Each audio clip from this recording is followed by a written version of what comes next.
Today we're diving into a tough one, the Parkland shooting. Yeah, it's a heavy topic. Definitely. It's one of those events that, just sticks with you. And Yeah. we're going to try to understand not just the event itself, but like its lasting impact and how it changed the whole discussion around school safety. Right. It's a discussion that's unfortunately become all too common in the U.S., and Parkland, really pushed it to the forefront. Yeah, for sure.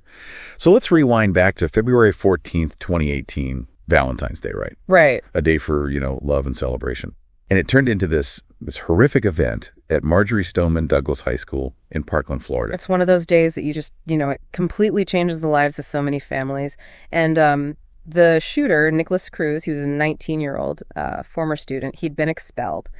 And he entered the building just before 2:20 p.m., and he had a Smith & Wesson MP-15 semi-automatic rifle. Yeah, that's a weapon that we unfortunately hear about way too often in these kinds of tragedies. Sadly, yeah. It's a variant of the AR-15, which, is a weapon that's been at the center of so much debate regarding gun control for years. And what's really, really striking about this case is that, despite all these red flags, Cruz was still able to legally obtain this firearm. It's just mind-boggling. Yeah. There were so many warning signs beforehand. Right. Like reports of violent threats, self-harm. There was even reports of animal abuse. Yeah. It's chilling to think that maybe something could have been done to, It's really tragic. It really highlights the gaps that we have in our systems, and it feels like there were missed opportunities to give him the help he so clearly needed, and then also just the failures in the background check system. That how was he able to get such a powerful weapon? Yeah. And then that afternoon, he just unleashed this horrible, horrible rage. He was targeting classrooms, hallways, ended up killing 17 people, 14 students, 3 staff members, and injuring 17 others. It's hard to even imagine what it must have been like to be in that school at that time. The fear, the chaos, it's just unimaginable. And what's even more disturbing is that, Cruz actually managed to blend in with the other students who were fleeing and escaped at first. They didn't catch him until about an hour later. Really? Yeah. Wow, that just adds another layer to this whole tragic situation. And then obviously for the victims' families and survivors, a long and painful journey began, culminating in Cruz's trial in 2022.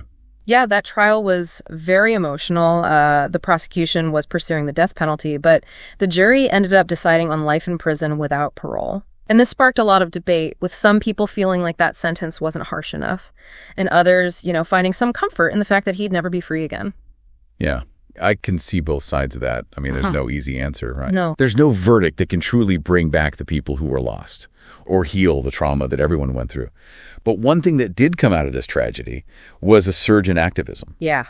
And a lot of it was led by the students who, survived the shooting. Right, you're talking about March for Our Lives. Yeah, exactly. This movement was started by students, and it came out of Parkland with a very powerful message: never again.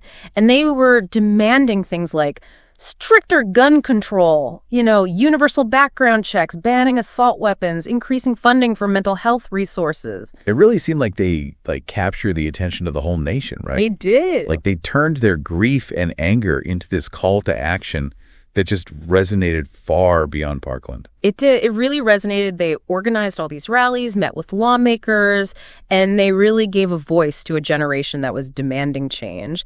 And, although the legislative side is still, it's complicated, but their efforts really did shift the national conversation when it came to gun violence. Yeah, definitely. And it's been years now, but the impact of Parkland is still felt today. One thing that I find just amazing is how the Parkland community has become like a symbol of resilience. Right. The families and the survivors, they've become these powerful advocates for change. They're amazing. They took their pain and turned it into purpose.